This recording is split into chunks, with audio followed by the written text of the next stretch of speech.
شرعاً اس کی کیا حیثیت ہے, کیا یہ گھر میں رکھنا جائز ہے یا نہیں. فیضان صاحب کراچی سے, جائز نہیں ہے. تصویر جو اس پر تو نبی صلی اللہ علیہ وسلم کی بہت شدید وعیدیں ہیں. تو بچیوں کے لیے گڑیا بعض فقہا استعمال کی اجازت دیتے ہیں, لیکن اس میں بھی مضبوط اور مدلل جو موقف ہے, جو امام ابو حنیفہ کا موقف ہے, وہ یہ کہ بچی کے لیے گڑیا کے استعمال کی بھی اجازت نہیں ہے. پوری شکل بنی ہوئی ہوتی ہے. نبی کے دور میں جو گڑیا ثابت ہے وہ اس طرح کی گڑیا نہیں تھی. اس کے ناک نقش کے بارے میں کہیں بھی نہیں ہے کہ وہ واضح تھے.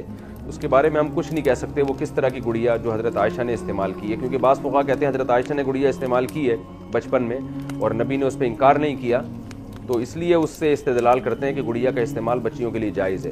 لیکن دوسری طرف بخاری مسلم کی متفق علیہ صحیح احادیث اتنی کثرت سے ہیں جن میں تصویر کے استعمال کو نبی نے سختی سے حرام قرار دیا ہے.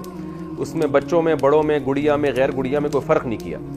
تو وہ جو روایت ہے جس میں آتا ہے کہ گڑیا استعمال کی, اس کے بارے میں ہمیں معلوم نہیں ہے کہ اس کے چہرے نقوش واضح تھے یا نہیں تھے. ظاہر ہے اس دور میں تصویر سازی نے اتنی ترقی تو نہیں کی تھی کہ بچوں کی گڑیاؤں کے لیے بھی بہت خوبصورت ڈال بنائی جاتی ہیں جیسے آج کل بنتی ہیں. تو اس لیے اس بارے میں راجح قول یہی ہے, حنفیہ کا قول ہے کہ بچیوں کے لیے بھی گڑیا کا استعمال یا ان کھلونوں کا استعمال جائز نہیں ہے.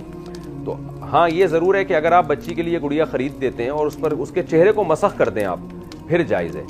تو بھالو وغیرہ اگر آپ لیتے ہیں تو اس کا چہرہ بگاڑ دیں کسی طریقے سے, جلا کے یا اس پہ کوئی اس کے آنکھیں نکال دیں آپ, ناک تھوڑی سی کاٹ دیں, تو اس کا چہرہ جب مسخ ہو جائے گا تو پھر اس کھلونے کا استعمال بچوں کے لیے جائز ہوگا. میں نے ابھی بچی ہماری بھی ضد کر رہی تھی, یہ گڑیا کے پیچھے بہت زیادہ پڑی ہوئی تھی, گڑیا چاہیے, تو ہم نے بھی لے کے اس کو مسخ کروا دیا اس گڑیا کے چہرے کو.